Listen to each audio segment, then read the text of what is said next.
The views and opinions of this broadcast do not reflect the views and opinions of Armed Media, New Productions, and its affiliates.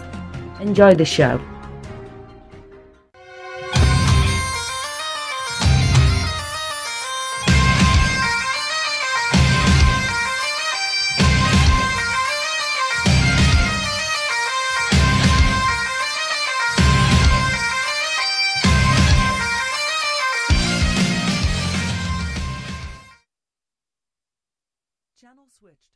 Hey guys, thanks for tuning in. This is It's Talking. I'm Daniel Sanders, and joining me is my co-host DonnieJ. DonnieJ, how you doing this evening? Doing wonderful, man. Excellent. So, sultry Alabama, as always. Oh, good old Alabama. As we always do at the start of every show, we want to give a big shout out to the troops out there, men and women serving overseas. You guys are doing a great job. Keep up the good work. Come home safe. Everybody's rooting for you. So we got a little bit of a different show planned for you this evening. We're not talking politics. We're not talking, no politics, no what's happening in the world. Well, kind of what's happening in the world. In honor of the new Top Gun 2 trailer that just dropped this week, we're going to be discussing classic movies, what I would consider a classic movie from the 70s, 80s, stuff like that. And then their subsequent sequels 30 or 40 years down the road, and or their remakes. So I think this is going to be a good show. I am a huge movie buff. DonnieJ, I assume you are as well. Oh, yes, absolutely. I know you were telling me just before the show started that you just took your daughter out to see the remake of The Lion King. Yeah, and I tell you, it's amazing. It is amazing, completely amazing what Disney, what they have done with it. I mean, you could imagine. I mean, it's like real lions are doing real animals are doing this movie. It's phenomenal. I mean, I was amazed. Right. I mean, and the storyline is the same. Actually, the storyline pretty much stayed true. Couple of deviations, but nothing major. But it was pretty much the same as the original one. And of course, the iconic voice of James Earl Jones as Mufasa. It was just awesome. And if you have not taken your child to see it, I mean, it was the first movie that I ever took my daughter to see when she was 4, and then we went to see it. The re-release, it was 3D back in 2011. We saw that. That was an event together. And then when this one came out, of course, I had to go see it with her. It's a thing with us. And so if you have not taken your child to see it, do so. If you're like me and it's been a lifelong thing, you got to see it. And if you've got a new child, if you're a new father, new mom, hey, you're about to create some new memories with your kid. And that's the thing about it. The Lion King, the original Lion King, that was the first movie that I remember seeing as a child in the theaters. And I will embarrass myself with this story because I don't care, because I was probably only like 6 or 7 years old at the time. But we were living in southern Georgia, and we had gone to Savannah to the theater at the mall to watch the movie. Huh? And there was this wicked storm that blew through. And it was right at the scene where Simba is running across the prairie land. He's going back to Pride Rock to claim what's his, and the power goes out. The entire theater, the power goes out. And I cried so hard because I did not get to see the end of the movie. My parents took me the next weekend to go see it again so we could finish watching the movie. But like I remember I'm sitting in the theater at 6, 7 years old, and I'm sitting in the theater and I'm yelling up to the projection booth demanding a refund with tears in my eyes. I can see you doing that. I really can. I can see you doing that. Just 6, 7 year old me. I want a refund. But yeah, that was the first movie that I remember. If you haven't had a chance to go see it, please do. Go see it. Yeah, I'm probably not going to go to the theaters to see it, but I will probably wait until it comes out on video, and then I'll probably just rent it, just for nostalgic sake.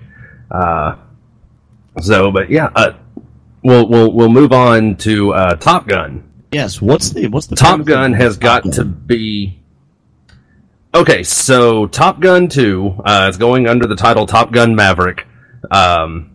Pete Mitchell, Tom Cruise's character, is now a captain, and in the trailer that just recently dropped, right. In the trailer that just dropped, the film stars Tom Cruise, Ed Harris, Val Kilmer, and a whole slew of other people. Ed Harris plays a Rear Admiral Upper Half, 2-star Admiral. And in the trailer, he's berating Tom Cruise, going over his personnel file about the Top Gun school, how he's the only person in the last 30 or 40 years to down 3 MiGs. And he should be a 2-star admiral by now, but he's only a captain. And of course, as most of us already know, admirals don't fly. Admirals do not fly jets, no. Plain and simple. So, yes, so I think that gives a lot of weight as to why he's still a captain, because he loves to fly. I can see Val Kilmer, as I said, Iceman, is in the movie as well.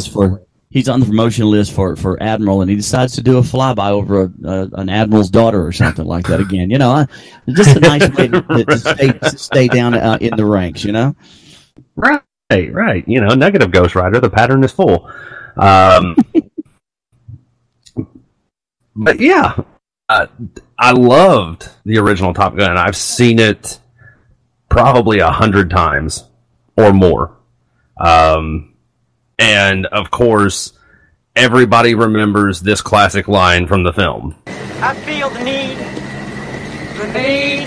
for speed. Everybody, that has got to be the most quoted line from that film. That and negative Ghost Rider, the pattern is full. I've got a t-shirt. But the premise of the new film from... I have a t-shirt that's got a picture of the F-14 that says, and it says simply, because I was inverted. Yes. One of my favorite. I was inverted. Yes. That is probably one of the most iconic scenes from the film. Just at the start of the movie, him flying over the ocean and encountering the MiG. You know, we can't shoot at this asshole, so, you know, let's have a little fun with him. And then him inverting his jet and being literally in the film, 2-3 meters from the MiG. Yeah, so, and Goose's iconic line of, is this your idea of fun? This is your idea of fun, Mav? Yes. So from what I've read online, the synopsis of the second film is, of course, Maverick is an instructor at the Top Gun school, as is his former rival, Iceman, played by Val Kilmer. And from what I've read, there is a young rookie pilot going through the school who just so happens to be Goose, Maverick's former Rio from the first film, God rest his soul, Goose's son. So I'm really interested to see what kind of storyline, what kind of plot they have panned out for this. Of course, there's also a scene right at the end of the trailer that shows Maverick flipping, I think he's flying an F-22, flipping his Raptor inverted, flying through the mountains. So, Really? Cool. I don't know. Yes. I don't know. Maybe he encountered another MiG somewhere. Just do that this summer or next year? Next year, 2020 is. I don't think they have a specific release date for it, but I think they're just going off of 2020 right now. A summer blockbuster. So, absolutely.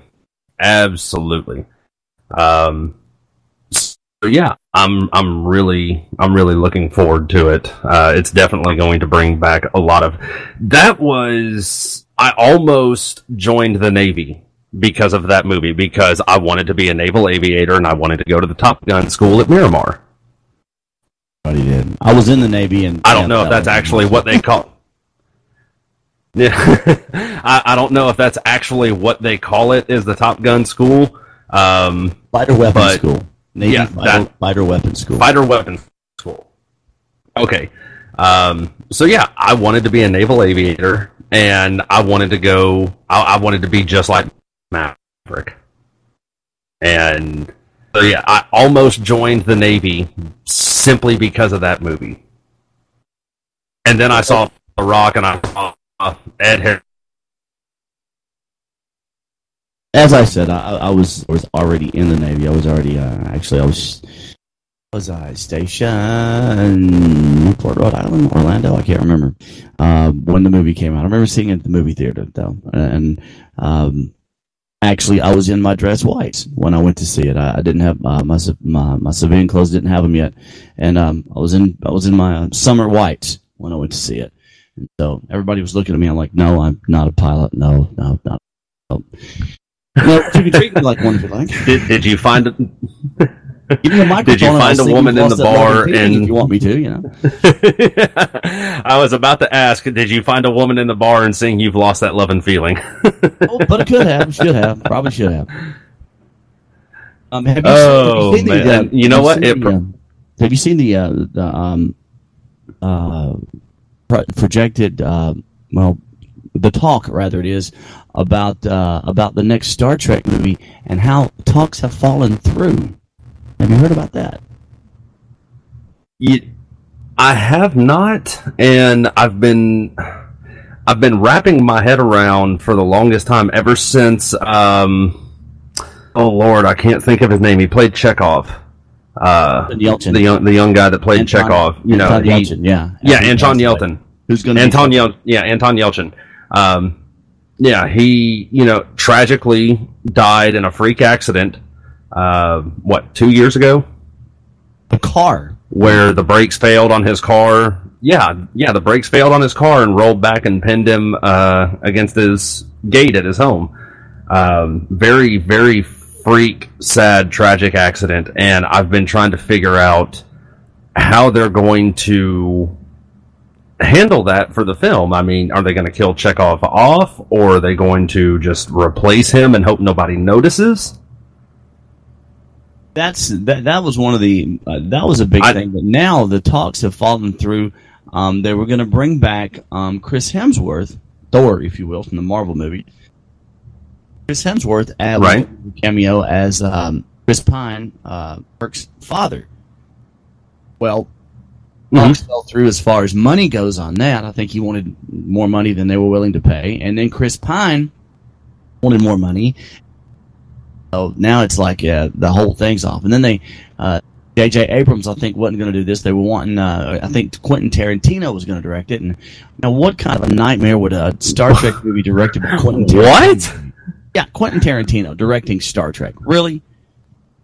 I mean, does Samuel L. Jackson get a cameo? Beam me up, motherfucker! Exactly, you know? Photon torpedoes, motherfucker, you know? Well, I just cannot see Quentin Tarantino directing a Star Trek. And so there was so many I can't now either. I'm beginning to think that there's not going to be another one. And they could have gone for another 3 or 4 movies. They could have I don't know how many movies the cast and crew were signed on for. I've heard 5, I've heard 7. Well, they've only done 3. So that means they're on the hook for at least, if the rumor's true, at least 3 to 4 more, 5 more. So I mean, but it's kind of like up in the air, and that disappoints. Yeah, and I'll be honest. I was never really a Star Trek fan until I saw the new films, and I'd heard that they were kind of rebooting it. So I wanted to go back and watch the original Star Trek motion picture series. Following the original, William Shatner and Leonard Nimoy and all them.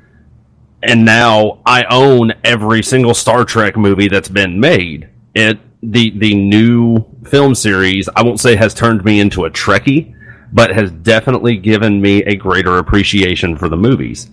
My grandfather on my mother's side suffered. He became blind from diabetes, but Star Trek the original series was his favorite show, and it used to scare the shit out of me because I knew he was blind, and he would be sitting in the chair listening to Star Trek on the TV.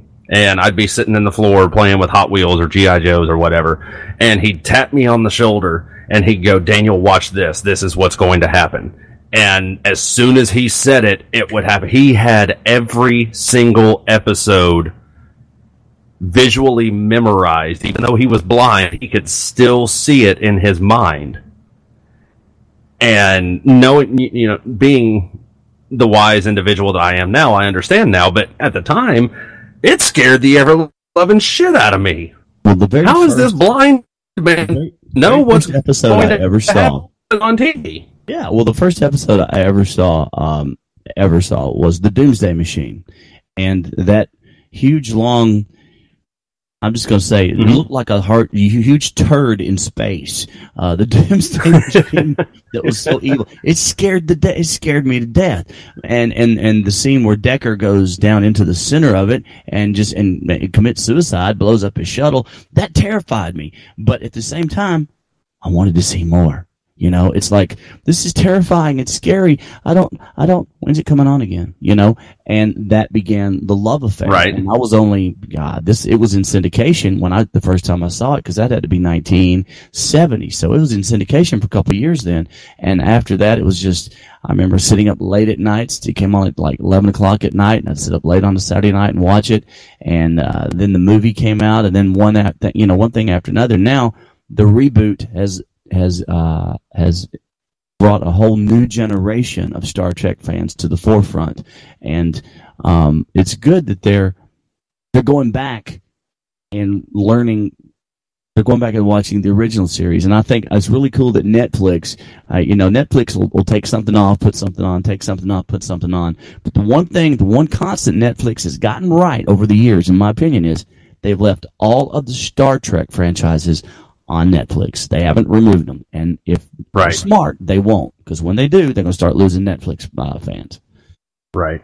Now, they got it right, rebooting Star Trek. There have been instances also where they did a reboot and they just completely bombed. And I'm going to play a clip here, DonnieJ. I want to see if you can tell me what movie this is from. Okay. Little Hen says it's time to rock and roll. Wait, one more time. Little Hen says it's time to rock and roll. You got me. I'll give you a hint. I will give you a hint. Patrick Swayze is the one saying that line.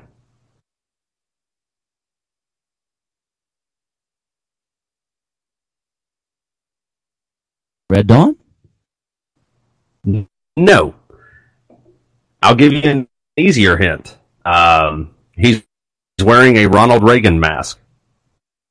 Point Break. Yes. Yes. Okay, Point Break.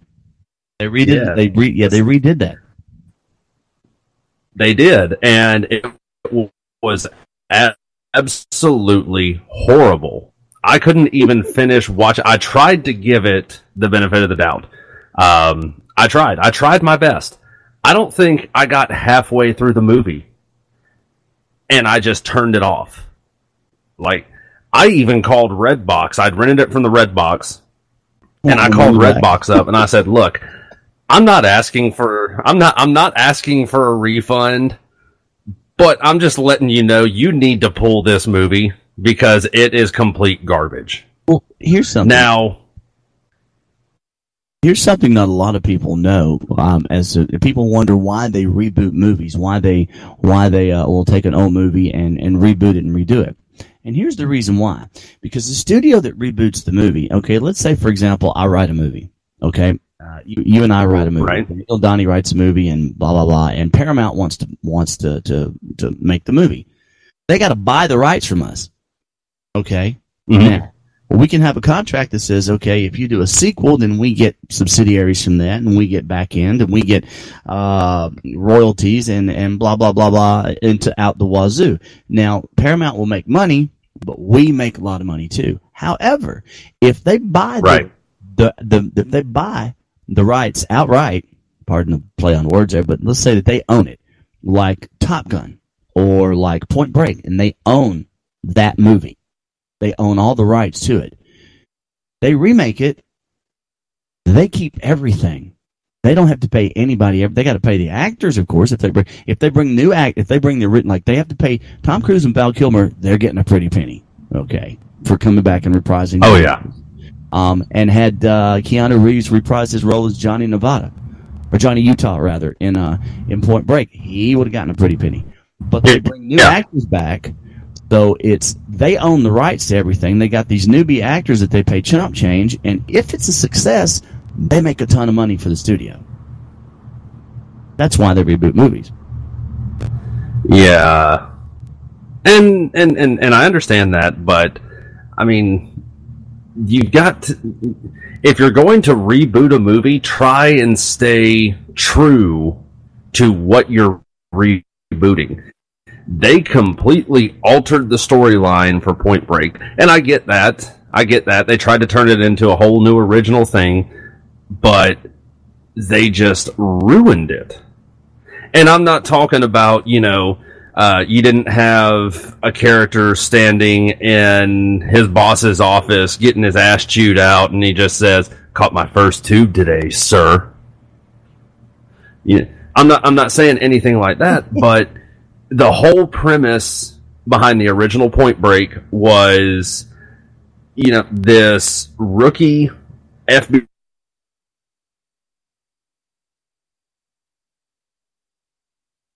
Hello?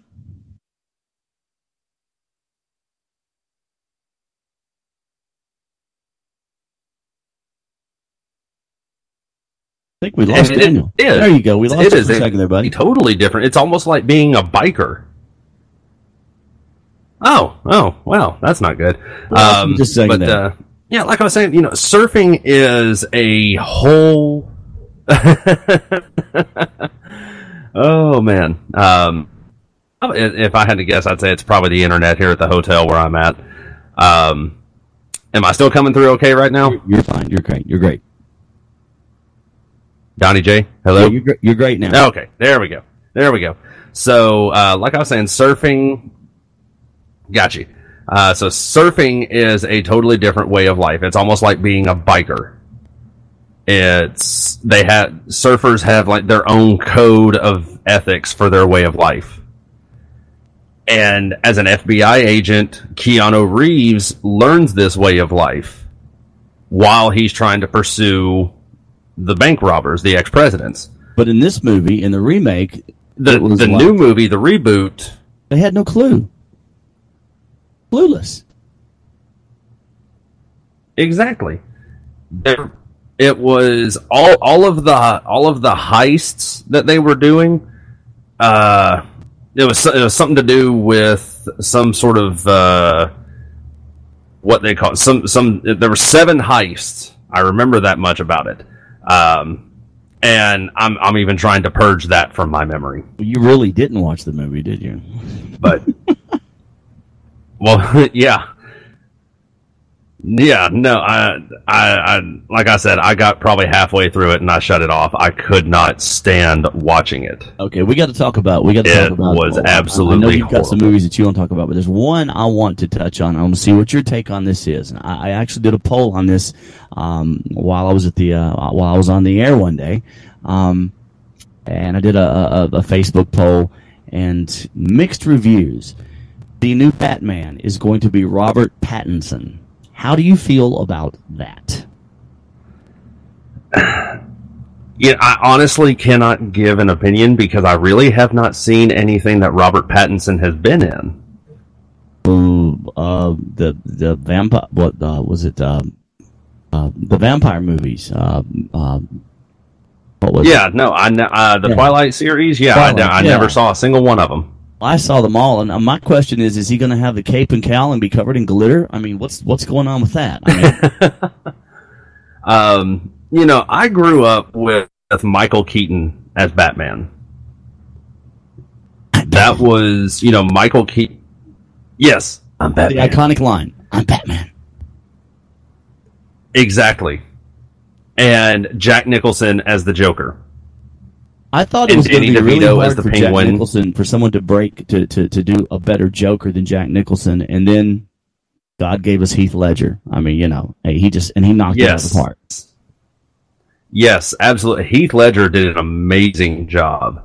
But I still, like I said, I grew up with Michael Keaton as Batman, with Jack Nicholson as the Joker, Danny DeVito as the Penguin, Michelle Pfeiffer as Catwoman, and then you got into and then you got into Val Kilmer as Batman and George Clooney as Batman, and Kilmer wasn't bad. Clooney, not so much. Yes, I didn't have a problem with Val Kilmer. George Clooney was terrible, and then you get Christian Bale. Christian Bale was phenomenal. And I was thinking to myself, there is no, because the only thing I really knew Christian Bale from, aside from the Psycho movies, was Shaft. He played the rich kid that murdered the black guy at the club. I never saw that. And that was... Did see Psycho, though. Psycho was pretty cool. Yeah. Aside from Psycho and Shaft, I'd never seen him in anything else, so I had my reservations about him playing Batman until I sat down and watched Batman Begins. And I think the biggest reason why I actually sat down and watched it was because of Liam Neeson being in the film. But then I'm watching Christian Bale as Batman. Yeah. But then I'm watching Christian Bale as Batman, and I'm going, damn, he's actually doing a really good job with this. So now we're faced with Robert Pattinson, and I'm trying to be open minded here and be fair, but I really just, aside from the jawline, I really can't see how. Ben Affleck, I thought, did a fairly good job as Batman. He did okay. He could have done worse. It could have been worse. It could have been it could have been worse. I don't know. I did not see Ben Affleck as Batman, and I'm not really a Ben Affleck fan. Not because he's a horrible actor or anything like that, but it goes back to, I don't know if you remember this or not, but he did like this Ancestry show that was on PBS or something, and it came out that one of his ancestors was a slave owner, and he got so butthurt about it because they aired on the show that one of his ancestors was a slave owner. Like, and he got butthurt. What our ancestors did. I mean, really? Come on. Exactly. I have no control over what my great-great-grandfather did back whenever. So whatever he did, he did. That in no way reflects on me whatsoever. But he got so butthurt about it, and I just kind of lost any inkling of respect I had for him at that time. I lost it. You've got to separate, those personal issues from his ability as an actor, I think. And his ability as an actor, he's proven that he really is good. Now, if we can forget about the terrible stint as Daredevil, I mean, that was pretty terrible. That was bad. And I try to, like you try to purge, Point Break from your mind. I try to not think of Daredevil and him as Daredevil. If I can put that, then I can see him in the Batman costume. And he did okay. He did a good job. He held his own. I mean, he took a good ass whipping from Superman. Okay, he did that well.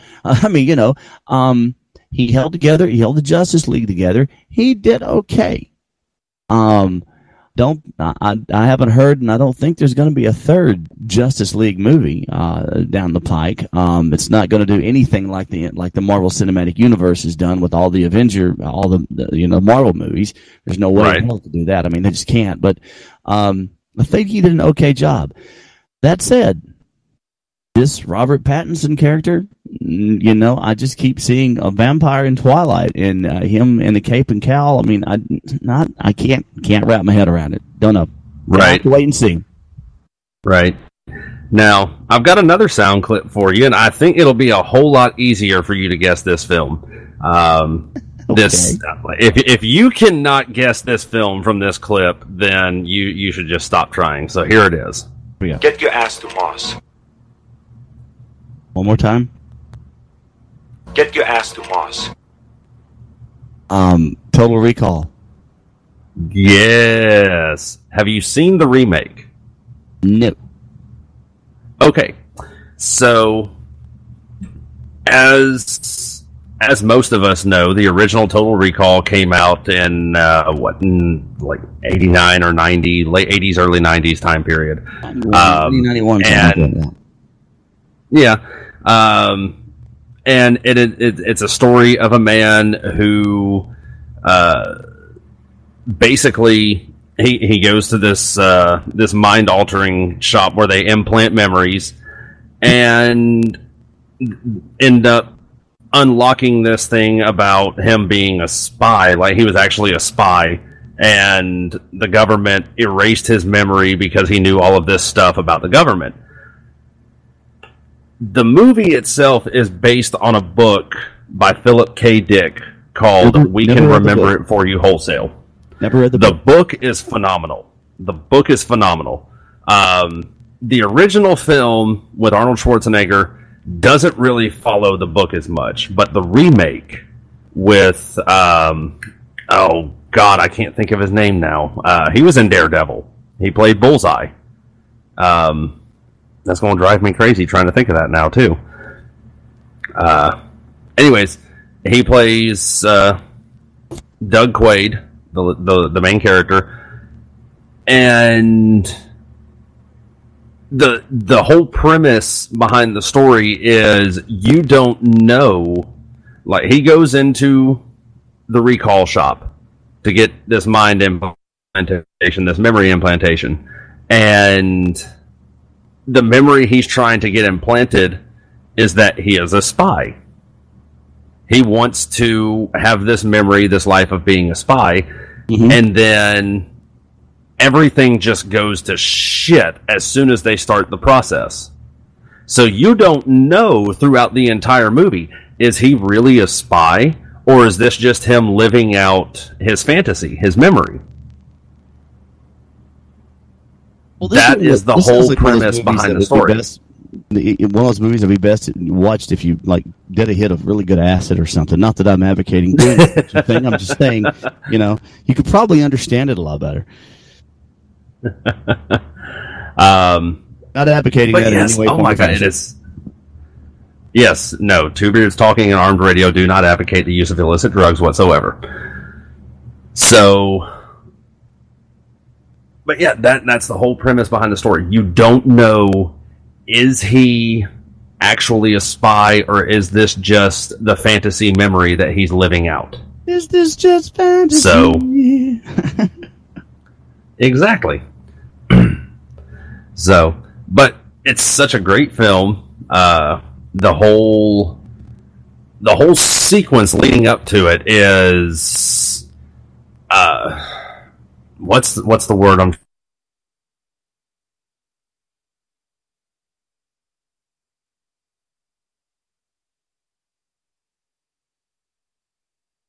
You there? Did we lose you? Daniel is verklempt. He's looking through Webster's dictionary trying to find the word he's looking for, I think. Yeah, you got me? Yeah, I got you.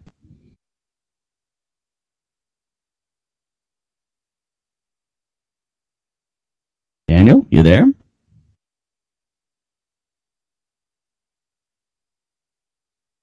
Daniel's pretty choked up about this movie, as we can tell.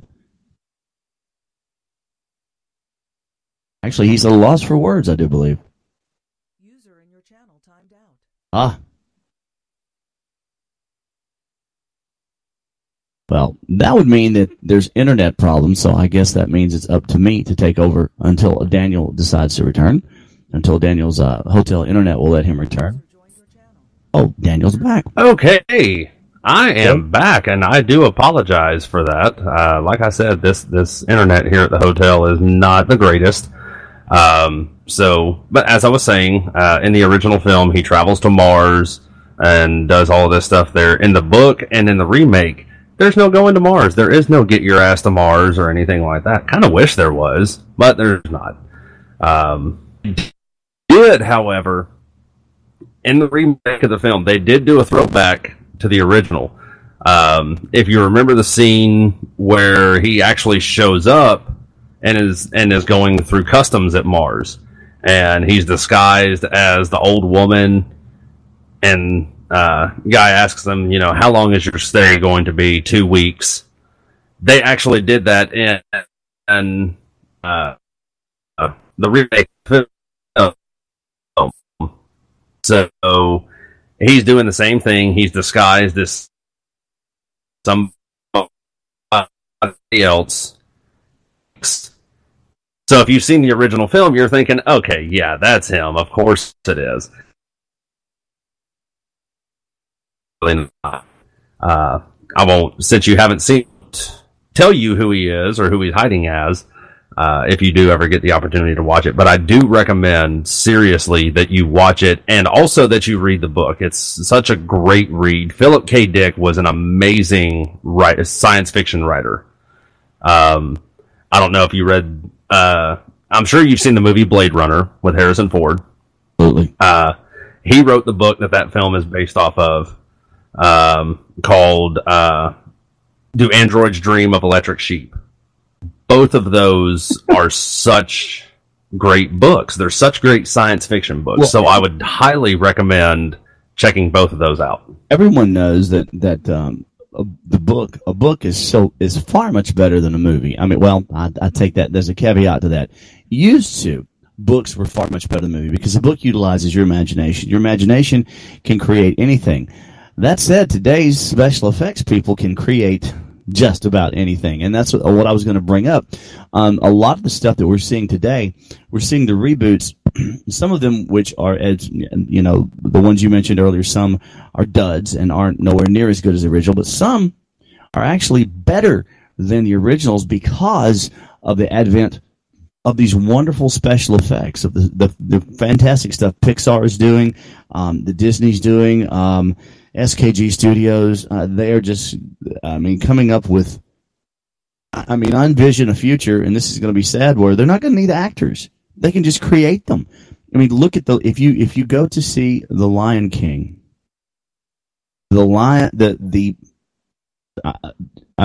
every time from now on when I watch John Oliver on last week with John Oliver, when I watch him, I'm going to think of him as the Major Dodo, because he embodied it so well, and they made the dodo actually look like John Oliver. And you see the lions and you see the animals, and it's like, wow, you can almost actually see the characters that that the voice behind them. They do such a great job of it. And now we're seeing, the original Star Trek we were talking about earlier. They had budget constraints out the yin-yang science fiction budgets. I think it's the worst kept secret in the world that the worst episode ever was called Spock's Brain, and it was because it was the producers' way of protesting the fact that they cut their special effects budget. They had no special effects budget, and they made the worst episode they could ever make, the dumbest, worst episode ever in protest. Today, the special effects is just so phenomenal. The most mundane episode is actually really great. Well, and what you were talking about is how they're recreating characters and everything. Rogue One, the Star Wars film, Rogue One. Yes. They actually with CGI brought back Marv Tarkin. I don't remember who the actor was that played him, but with CGI, they brought him back, and then they also brought back young Princess Leia. Yes. They did a phenomenal job. All with CGI. I would not have even watched that.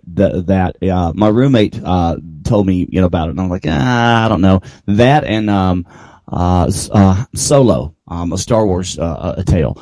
Both of those, I'm like, I'm a purist. I like but when I watched both of them, I was really amazed. And if they'd had those special effects back in 1976, '77 when the original Star Wars was released. I mean, even in '77, the special effects they had blew everybody's mind away. Think of what it would have been like if they had today's effects back then. Wow. Right? Yeah. And that was the whole thing, like you just said, with Star Wars. He did episodes. Everybody says there's different reasons behind why he did it. I truthfully think the reason why he did it was because he knew what his budget constraints were at the time, and I think he knew, and of course I'm referring to George Lucas, and I think he knew later on he was going to have the technology, the budget, everything to do exactly what he wanted to do with the story, which is why in 1977 he started with episode 4 instead of episode 1. Because episode 4 had less special effects. The need for special effects was not as great as it was for 1, 2, and 3. Right. Absolutely. So we're going to move on to the next film, Clash of the Titans. Have you seen both the original and the remake? I have indeed. Excellent.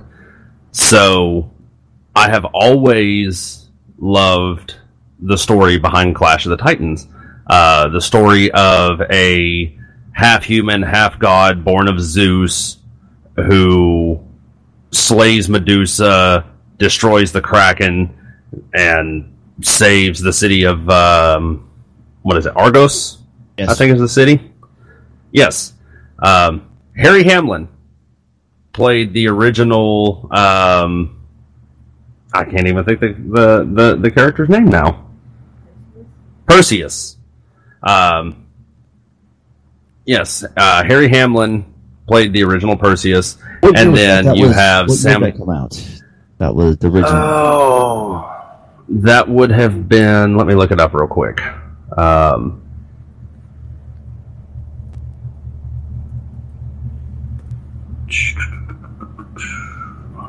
We do our research for the shows as the show is going on.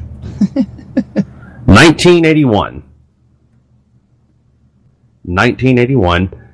You had Harry Hamlin as Perseus.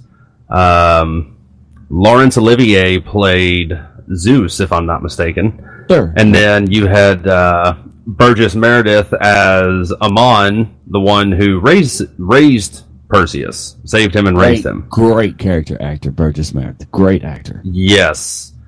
Of course, most notably known as Mickey, Rocky's trainer.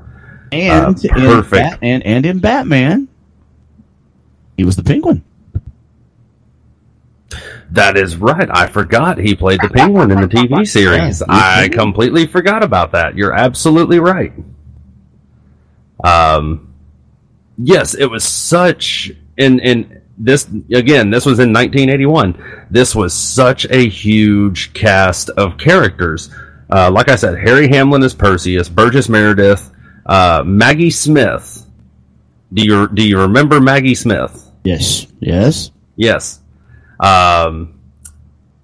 Ursula Andress. Oh yes, Ursula Andress.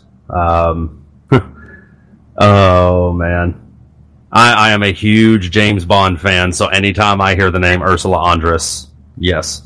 Laurence Olivier, Pat Roach, all of these, all star cast. And then you move on to the remake in 2010, and then you get, as I said, Sam Worthington as Perseus, Liam Neeson as Zeus. Liam Neeson has got to be one of the best actors of our time. Let's see. He's trained Batman. He's been Zeus. He trained Batman. And you remember the meme that showed up on Facebook not too long ago? I trained Batman. I've been Zeus. Killed Batman. I did something else I don't know. And you think it's a good idea to take my kids?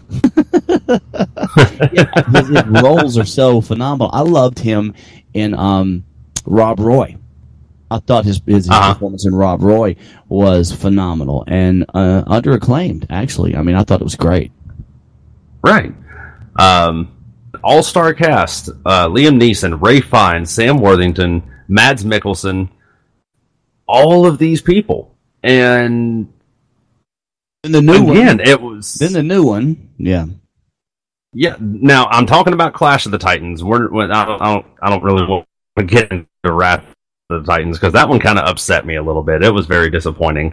But Clash of the Titans, both the original and the remake, both stayed true to the original story, and both were good within their own right.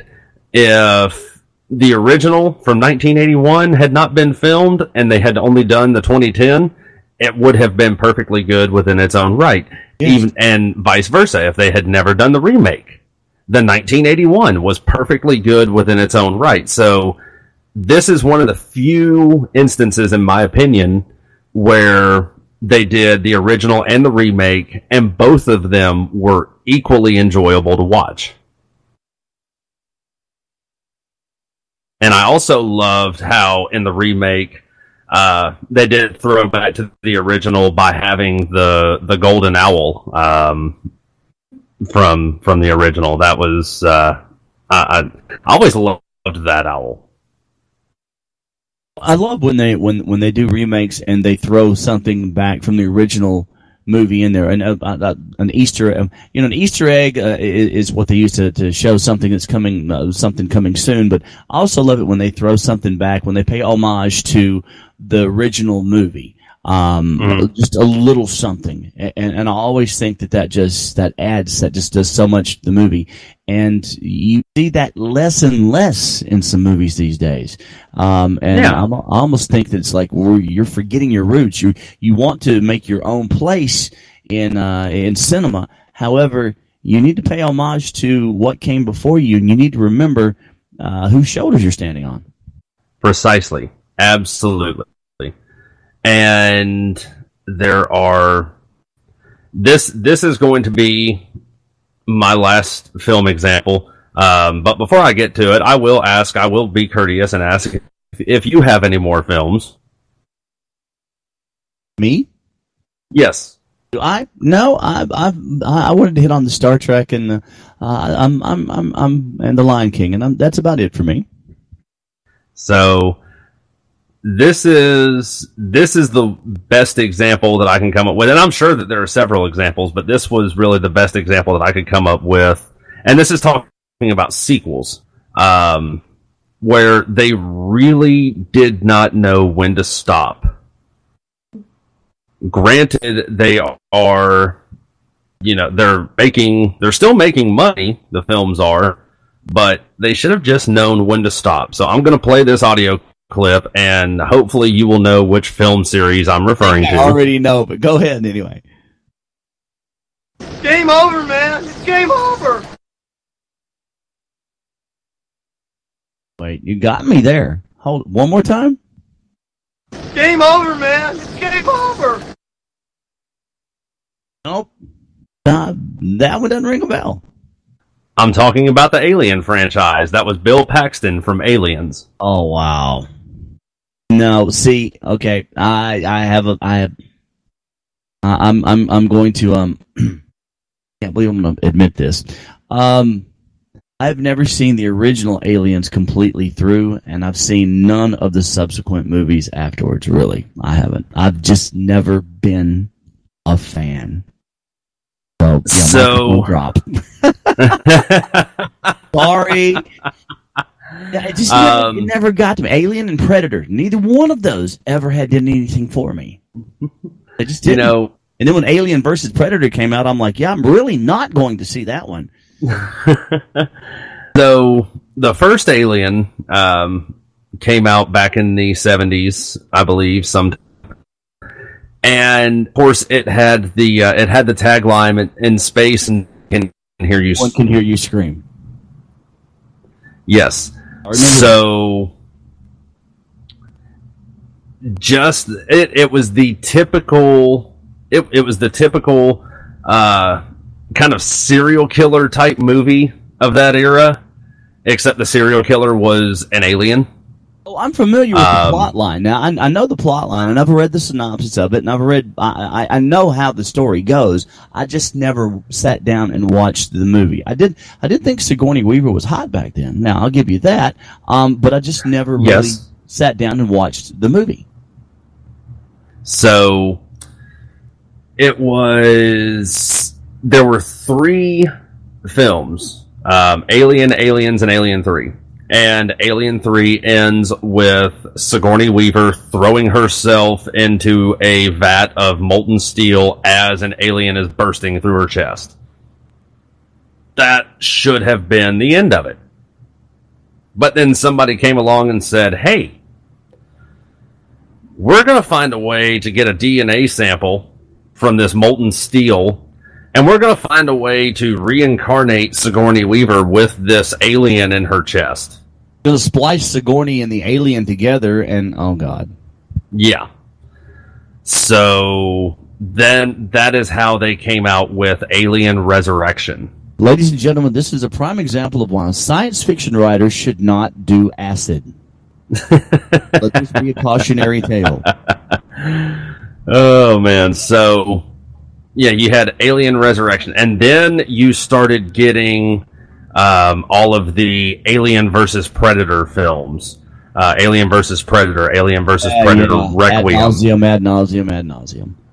And actually what brought that on, I remember reading somewhere online, Predator 2, Danny Glover, at the end of the film, when he's in the alien ship, he finds a wall full of skeletons and trophies and all this stuff. And on the wall, there is actually a xenomorph skull. It was actually originally an Easter egg, but then so many people started coming up with this theory about how aliens and predators existed in the same universe, and that was how they got Alien versus Predator.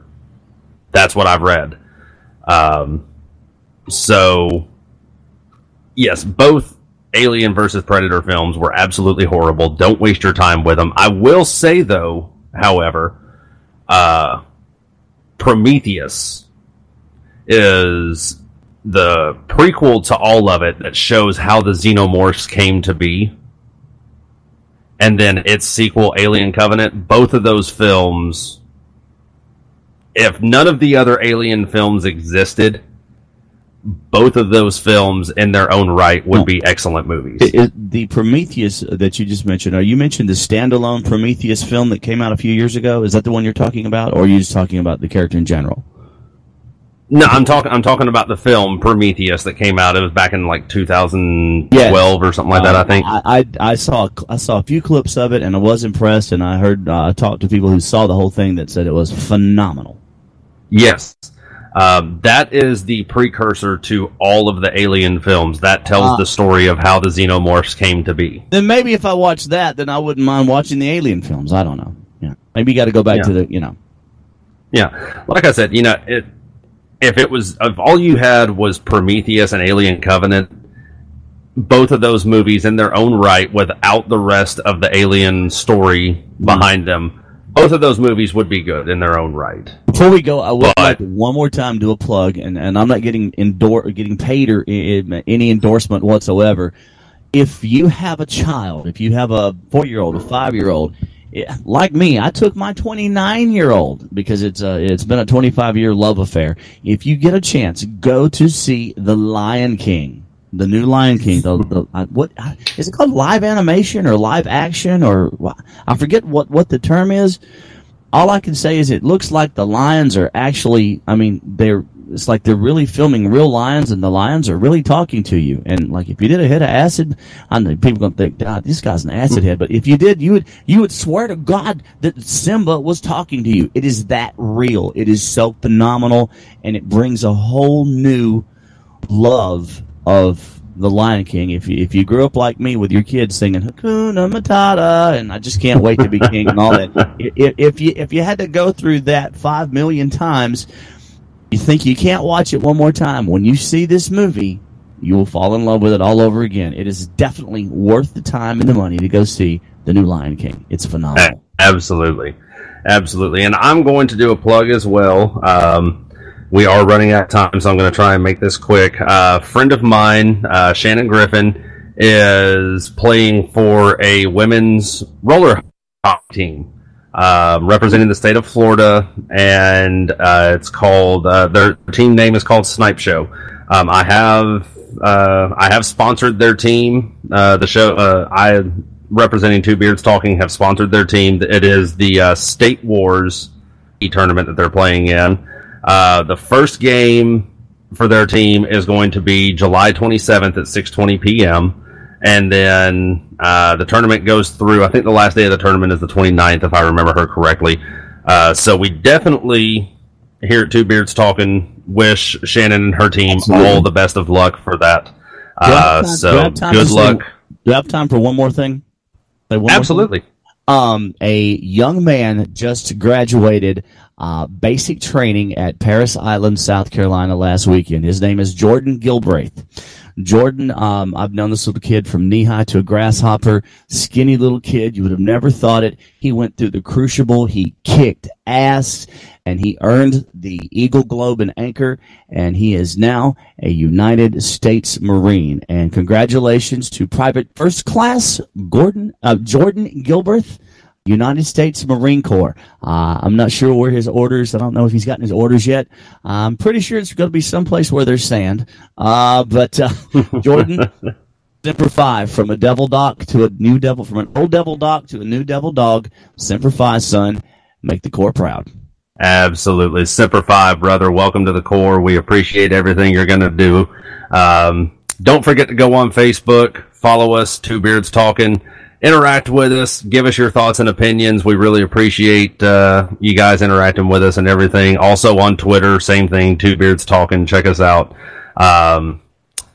DonnieJ, I think I don't think I got anything left. Have you got anything left? Not till next week. Next week, we're going to get back on politics. Absolutely, yeah. We got to knock that out for sure. We've got a lot of stuff to talk about next week. Absolutely. Thanks for having me. Appreciate it. Hey, absolutely, anytime. Again, big shout out to all the men and women serving overseas. You guys are doing a great job. Keep up the good work. Come home safe, and everybody at home's rooting for you. For my co-host DonnieJ, I'm Daniel Sanders. This has been Two Beards Talking on Armed Radio. Thanks for listening, guys. Right.